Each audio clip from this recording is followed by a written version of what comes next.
ஓம் குரு பிரம்மா குரு விஷ்ணு குருதேவோ மகேஸ்வர குரு சாட்சாத் பரபிரம்மை தஸ்மை ஸ்ரீ குருவே நமக.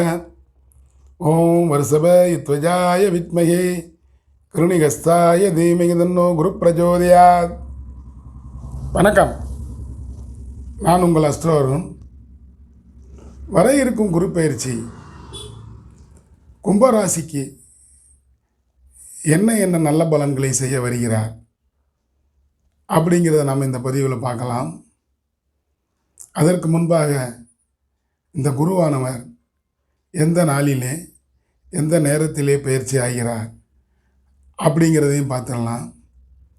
நிகழும் மங்களகரமான குரோதி வருடம் சித்திரை மாதம் 18ஆம் நாள் 1/5/2024 புதன்கிழமை மாலை 5:21 இந்த குருவானவர் மேசராசியிலிருந்து ரிஷபராசிக்கு கார்த்திகை 2ஆம் பாதத்திலே அஷ்டமி திதியிலே பயிற்சி ஆகிறார். இவ்வாறாக பயிற்சியாகும் குரு பகவான் கும்பராசிக்கு என்ன மாதிரியான பலன்களை செய்ய வருகிறார் அப்படிங்கிறத பார்க்கலாம். பொதுவாகவே குரு ஒரு இயற்கை சுபர் என்றே சொல்லப்பட்டிருக்கிறது. குரு பார்க்க கோடி தோஷங்கள் நீங்கும் அப்படிம்பாங்க. குரு தனது 5, 7, 9ஆம் பார்வையாக எந்த இடத்தை எந்த ராசியை பார்க்கிறாரோ அந்த இடம் சிறப்பு பெற்றதாக அமையும் அப்படின்னே சொல்லப்பட்டிருக்கிறது. இங்கே ரிஷபராசிக்கு வரும் குரு பகவான் கன்னி ராசி, விருச்சிக ராசி, 9வது பார்வையாக மகர ராசியை பார்க்கிறார். இது கும்பராசிக்கு 8ஆம் இடம், 10ஆம் இடம், 12ஆம் இடம் என்று சொல்லப்பட்டிருக்கிறது. பொதுவாகவே குருவிற்கு நிறைய பெயர்கள் உண்டு. தேவகுரு, வியாழன், தட்சிணாமூர்த்தி, மன்னவன், பொன்னவன், அந்தணன், பிரகஸ்பதி, தேவகுரு என்று பல பெயர்களில் அழைக்கப்படுகிறார். இவருடைய நிறம், இவருக்கு பிடித்த நிறம் மஞ்சள் என்று சொல்லலாம்.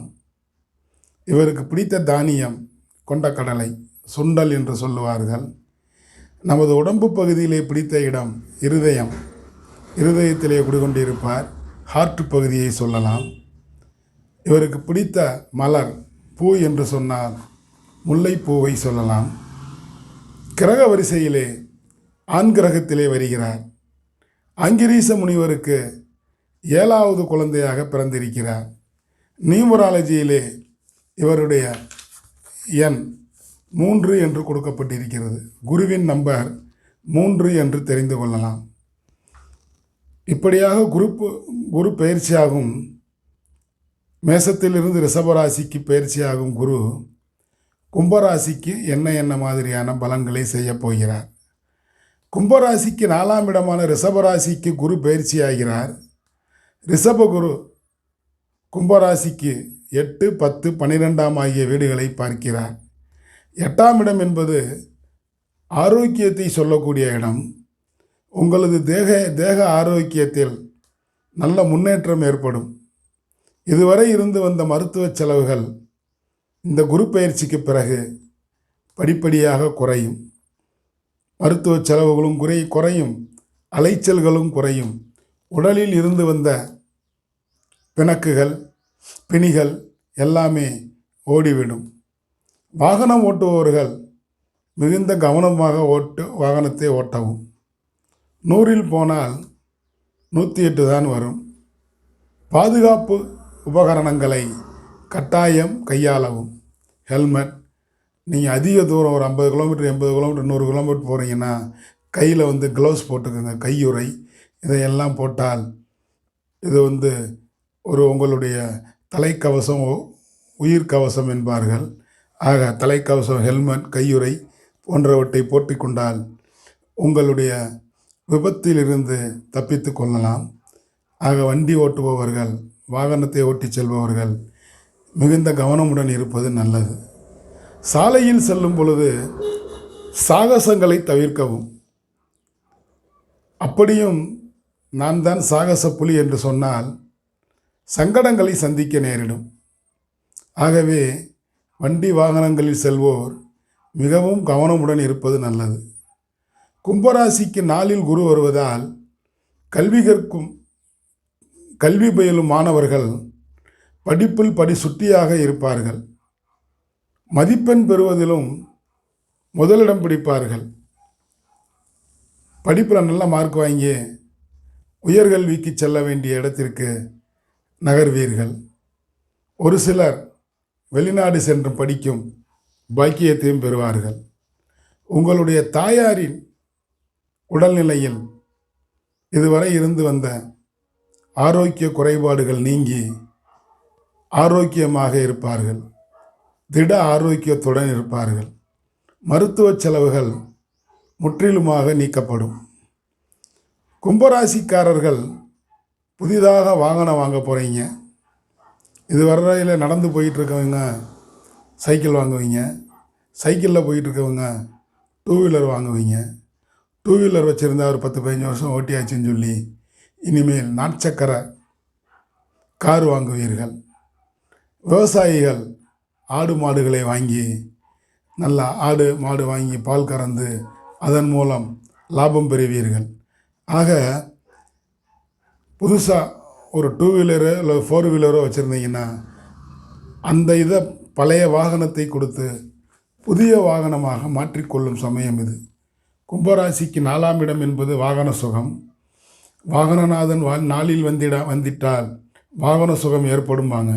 அப்போ 4ஆம் இட சுக்கிரனும் நல்ல இடத்துல இருக்கிறார். குரு 4ஆம் இடத்திற்கு போகிறார். அப்போ வாகன சுகம் உண்டு. இந்த குரு 7ஆம் பார்வையாக கும்பராசிக்கு 10ஆம் இடத்தை பார்க்கிறார். 10ஆம் இடம் என்ன? பணத்தை கொண்டு வரும் இடம் அல்லவா? தொழில் செய்து அல்லது வியாபாரம் மூலம் நல்ல ஆதாயம் பெறப்போகிறீர்கள். ஒரு தொழில், ஒரு ஃபேக்ட்ரி வச்சுருப்பீங்க. அதன் மூலயமா உங்களுக்கு ஆர்டர் நிறைய வரும். அப்போ ப்ராடக்டை அதிக பண்ணி உற்பத்தியை அதிகரித்து வெளிநாட்டிற்கு வெளி மாநிலங்களுக்கு ஏற்றுமதி செய்து அதன் மூலம் அதிக லாபத்தை பெறும் காலம். விவசாயிகளுக்கு நல்ல மகசூல் கண்டு விவசாயத்தில் பயிர் செழித்து வளர்ந்து அதை விற்று காசாக்கி நல்ல ஆதாயம் பெறும் நேரம். விவசாயிகளுக்கு ஆதாயத்தை தரக்கூடிய நேரம் என்றே சொல்லிவிடலாம். ஒரு சிலர் தாங்கள் பார்த்து கொண்டிருந்த தொழிலை விரிவுபடுத்துவீர்கள். ஏன்னா 10ஆம் இடத்தை குரு பார்த்துறார். கும்பராசிக்கு 10ஆம் இடம் விருச்சகம். விருச்சகன் செவ்வாயின் வீடு. குரு அங்கே இருந்து செவ்வாயின் வீட்டை பார்க்கிறார். குருமங்கள யோகத்தை கொடுத்து விடுவார். சமசப்தம பார்வையாக 10ஆம் இடத்தை பார்ப்பதால் தொழிலில் முன்னேற்றம், குருமங்கள யோகத்தை கொடுத்து விடுவார். தொழிலில் நல்ல வருமானம், முன்னேற்றம் உண்டு. எதிலும் ஏற்றமே அப்படின்னே சொல்லிடலாம். அடுத்து பார்த்தீங்கன்னா குரு லாபத்தை கொடுப்பார். அடுத்து குரு 9ஆம் பார்வையாக கும்பராசிக்கு 12ஆம் இடத்தை பார்க்கிறார். 12ஆம் இடம் என்பது அயன சயன சுகம், விரயஸ்தானம். நேரத்துக்கு சாப்பிட்றது, நேரத்துக்கு தூங்குறது இதெல்லாம் இருக்கும். ஆனால் விரயஸ்தானம் அல்லவா? ஒரு பக்கம் பணத்தை கொடுத்து கொண்டு இருப்பார் தொழில் மூலம், இன்னொரு புறம் விரயங்களும் ஆகும். அந்த விரயங்களை உங்களது புத்தி கூர்மையால், அறிவு கூர்மையால் அதை சுப விரயமாக்குவது உங்கள்கிட்ட தான் இருக்குது. நீங்கள் என்ன பண்ணணும்? பாக்கெட்டில் ரூபா இருந்தால் தான் செலவழியும், வீண் செலவழியும். பேசாமல் பேங்கில் போட்டு வச்சிட்டிங்கன்னா தேவைப்பட்ட நேரம் ஏடிஎம் கார்டை சொறி எடுத்துக்கலாம். இல்லை என்றால் வீண் செலவு வரும். அப்புறம் போய் வந்த பணத்தை பேசாமல் பேங்கில் போட்டுட்டு வச்சுருந்தீங்கன்னா குரு எடுக்க மாட்டார்ல. இல்லைன்னா என்ன பண்ணலாம் கேட்டிங்கன்னா, தங்கம் போன்ற ஆபரணங்களை வாங்கி வீட்டு பீரோவில் வச்சுருங்க. இந்த விரயத்தை சுப விரயமாக மாற்றினால் கும்பராசிக்கு நல்லதே நடக்கும். கும்பராசிக்காரர்கள் குடத்திலிட்ட விளக்காக இருப்பார்கள். அவர்களுக்கு சொல்லி தெரிய வேண்டியதில்லை. எல்லா கலையிலும் நன்கு அறிந்திருப்பார்கள். எதுவும் தெரியாதது போல் இருப்பார்கள். ஆனால் எல்லாம் தெரியும் அவர்களுக்கு. கும்பராசிக்காரர்களுக்கு எல்லா வித்தைகளையும் கற்றவர்கள். அப்போ சுபவிரயமாக மாற்றுவதற்கு அவர்களுக்கு சொல்லியா தர வேண்டும்? மீன் குஞ்சுக்கு நீந்த கற்றுக் கொடுக்க வேண்டுமா? அப்படிங்கிறது போல கும்பராசிக்கு எதையும் சொல்லிக் கொடுக்க வேண்டாம். ஏகலைவன் போல் தானாகவே கற்றுக்கொண்டு அதனை கடைபிடித்து மேலோங்கி நிற்பார்கள். மனுஷன் ஓடி ஆடி வேலை பார்த்து சம்பாதிக்கிறதே அரை வயிறுக்காகத்தான். சாப்பாடு என்பது நேரத்திற்கு வேலைக்கு சாப்பிடணும், கரெக்டாக சாப்பிடணும், கரெக்டாக அந்த நேரத்துக்கு தூங்கணும். இது சரியான டயத்தில் நடக்கணும். அப்படி சரியான டயத்தில் நடந்துட்டால் மனுஷனுக்கு வியாதி என்பதும் இல்லை, நிம்மதியுமாக இருக்கும். அப்போ வியாதி எப்படிங்க வரும்? நேரத்துக்கு சாப்பிட்டு நேரத்துக்கு தூங்குனா, டயட் எடுத்துக்கிட்டிங்கன்னா வியாதி எல்லாம் காத தூரம் பறந்து ஓடிவிடுமே.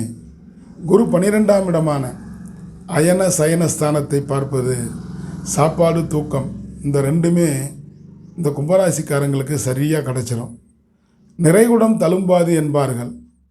குடத்திலிட்ட விளக்காக இருக்கும் கும்பத்திற்கு கொண்டாட்டம்தான் இனிமேல். இந்த குரு பெயர்ச்சி கும்பராசிக்கு 4ஆம் இடமான கேந்திரம் வருகிறார். கேந்திரம் 8ஆம் இடம், 10ஆம் இடம், 12ஆம் இடத்தை பார்ப்பது ஒரு சிறப்பு. ஒரு கேந்திராதிபதி மறு கேந்திரத்தில் இருந்து 8, 10, 12ஆம் இடங்கள் பார்க்கும் பொழுது அந்த இடங்கள் வலுப்பெற்று விடுகிறது. 8ஆம் இடம் ஆயுள் ஆரோக்கியம் வலுப்பெறும். 10ஆம் இடம் தொழில் மூலம் நல்ல வருமானம் பெறலாம். 12ஆம் இடம் விரயஸ்தானம், சுப விரயமாக மாற்றிக்கொள்ளலாம். இந்த கும்பராசிக்கு 7.5 சனி, ஜென்மச்சனி தான் நடந்து கொண்டிருக்கிறது. 30 வயசுக்கு கீழே இருந்தால் அதை மங்கு சனி என்றும், 30 வயசை தாண்டியவர்களுக்கு பொங்கு சனி என்றும், 60 வயசை தாண்டியவர்களுக்கு அது இறுதிச் சனி என்றும் மாரகச்சனி என்றும் சொல்லியிருக்கிறார்கள். சனி நல்ல இடத்தில் இருந்தால் 60 என்ன, 80 என்ன, 90 வயசு வரைக்கும் கூட இருப்பாங்க. ஆக குடத்திலிட்ட விளக்காக கும்பராசிக்காரர்கள் விளங்குவார்கள். ஆக கும்பராசிக்காரர்களுக்கு எதையுமே சொல்லிக் கொடுக்க தேவையில்லை. அவர்களாகவே 1க்கு 4 தடவை முடிவெடுத்து மனதுக்குள்ளேயே போட்டு குழப்புவாங்க. முடிவு எடுக்கும் பொழுது நல்ல முடிவாக எடுப்பார்கள். இந்த குரு பெயர்ச்சி கும்பராசிக்கு ஒரு ஜாதகமான குரு பெயர்ச்சி, யோகமான குரு பெயர்ச்சி, அதிர்ஷ்டமான குரு பெயர்ச்சி. அதை நீங்கள் எப்படி பயன்படுத்துகிறீர்கள் அப்படிங்கிறத பார்க்கணும். ராகு வேற 2ஆம் இடத்தில் இருந்து தனது ஆன்டி கிளாக்கில் 11ஆம் பார்வையாக குருவை பார்க்கிறார். ராகுவை போல் கொடுப்பான் இல்லை. கும்பராசிக்கு 2லே ராகு. 2ஆம் இடம் என்பது தனம், குடும்பம், வாக்குஸ்தானம் அல்லவா? ஆக ராகு கொடுக்கவே இருக்கிறார் 2ஆம் இடத்திலே. அந்த கொடுக்க இருக்கும் ராகு, தனஸ்தானத்தில் இருக்கும் ராகு ஆன்டி கிளாக்கில் 11ஆம் பார்வையாக குருவை பார்க்கிறார். அந்த குரு 10ஆம் இடத்தை பார்ப்பது தொழில் மூலம் நல்ல வருமானம், ஏற்றம் பெறலாம். பதவி, பெயர், புகழ், செல்வாக்கு, பட்டங்களை பெறலாம். அரசியல்வாதிகள் பதவி பட்டங்களை பெறுவார்கள். ஒரு சிலர் அமைச்சர்களாக கூட ஆகலாம். ஏன்னா இது எலெக்ஷன் நேரம். ஆக 1/5/2024 அன்று குரு பயிற்சி ஆகிறார். அதிலிருந்து அங்கிட்டு ஒரு மாதத்துக்குள்ளே எலெக்ஷன் ரிசல்ட் எல்லாம் வந்துடும். ஆக கும்பராசிக்காரர்கள் ஒரு 100 பேர் வேட்பாளராக போட்டியிட்டால் அதில் ஒரு 30-40 பேருக்கு மேலே வெற்றி பெறுவது உறுதி அப்படின்னு சொல்லிக்கிட்டு, இந்த பதிவு உங்களுக்கு பிடிச்சிருந்தா சப்ஸ்கிரைப் பண்ணுங்கள், லைக் பண்ணுங்கள், ஷேர் பண்ணுங்கள். மறந்துடாமல் பெல் ஐக்கானை கிளிக் பண்ணுங்கள். அப்படி பெல் ஐக்கானை கிளிக் பண்ணும் பொழுது நான் பதிவிடும் அடுத்தடுத்த வீடியோக்கள் உங்களை தானாக வந்தடையும் என கூறிக்கொண்டு, இந்த நாள் இனிய நாளாக இருந்ததற்கு இறைவனுக்கு நன்றி கூறி, நாளைய பொழுது நல்லதாக விடியட்டும் என கூறிக்கொண்டு உங்களிடமிருந்து விடைபெறுபவர் உங்கள் அஸ்ட்ரோ அருண். நன்றி, வணக்கம். வாழிய வளமுடன்.